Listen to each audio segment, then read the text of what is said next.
video, wengine leo wanarekodi kama katika video kama hizi. Mashallah, kila ambaye anayerekodi kwa malengo ya kuwafikishia umma na kuweza kuisahihisha hii umma, yeye vile vile amefanya da'wa. Wangapi ambaye leo wameongoka na wakaijua ile njia ya sawa kupitia kwa mavideo haya? Wewe umeona video ndogo katika mitandao, ukaona hii nikimtumia ndugu yangu itamfaidi, atapata kujua makosa ambayo anayafanya, atapata kujua ile jambo ambayo anayafanya ya khairi na uzito gani katika maisha yake, ukaituma kwenye group.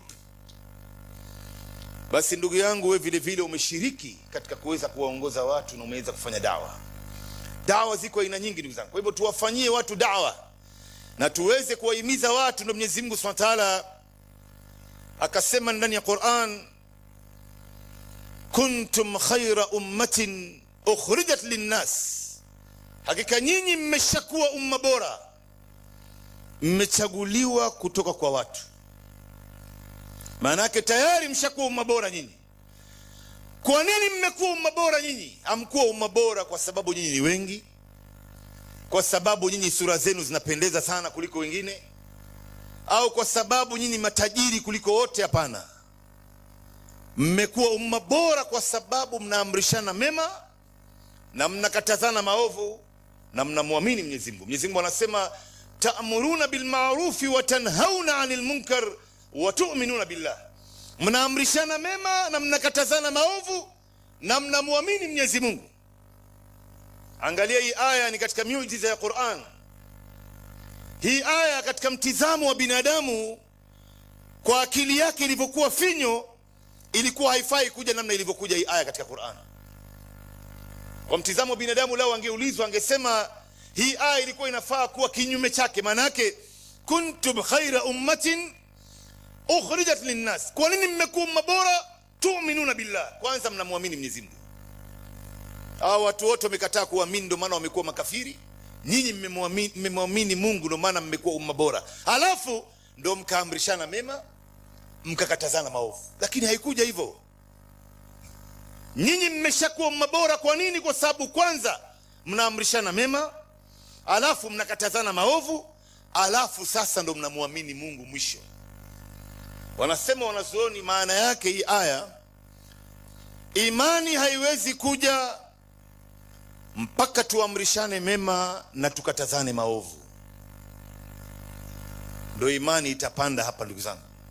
Ndio unaona mazungumzo kama haya yanawagusa watu wote katika njia moja au nyingine, mpaka yule mzungumzaji anayezungumza haya mazungumzo vile vile yanamgusa yeye. Ndio Saidna Umar radhiallahu anhu alipotafsiri aya hii, anasema Saidna Umar, man sarrahu an yakuna min hadhihi al-umma falyuaddi shartu Allah fiha. Mtu yoyote ambaye ana furaha, anajivunia kwamba yeye ni miongoni mwa umma huu ambaye ni umma iliyokuwa bora, ambaye ni ummati Muhammad, falyuaddi shartu Allah fiha, basi atekeleze sharti ya Mwenyezi Mungu iliyowekwa ndani yake. Na sharti ya Mungu hapa maana yake ni kuamrishana mema na kukatazana maovu. Ndio maana hii umma imekuwa bora ndugu zangu.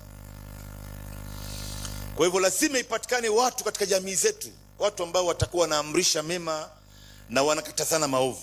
Imetajwa kisa kimoja hapa ambaye katika Bani Israeli Mwenyezi Mungu Subhanahu wa Ta'ala aliwakataza watu katika Bani Israeli wasivue samaki siku ya Jumamosi. Jumamosi nzima hakuna kuvua samaki, masaa 24. Siku hiyo ni siku ya ibada tu.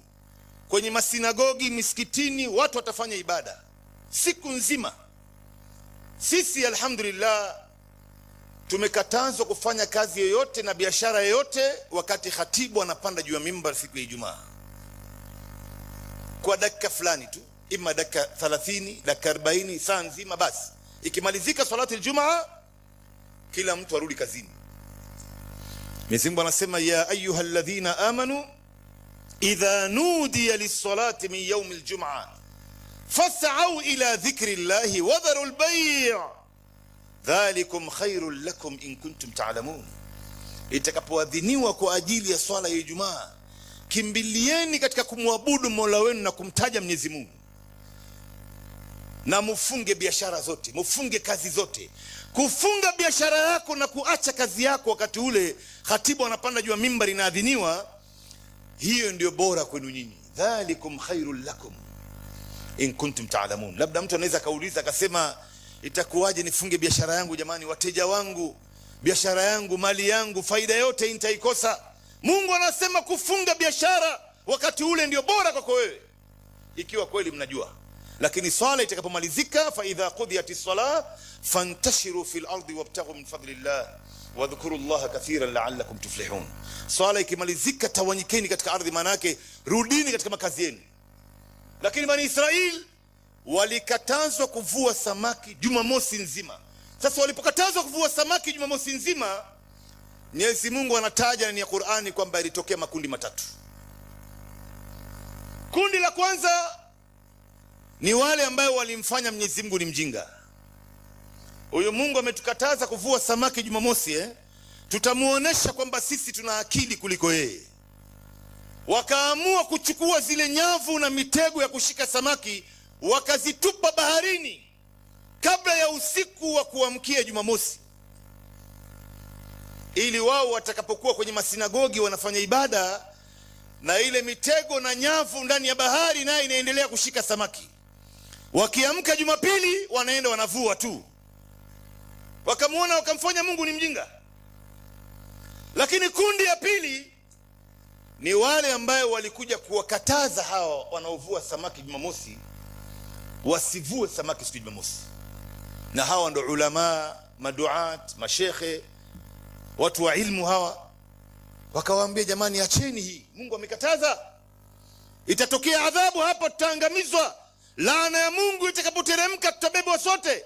Hawakumshika mtu mashati, waliwaambia tu, jamani, acheni, hii ni hatari.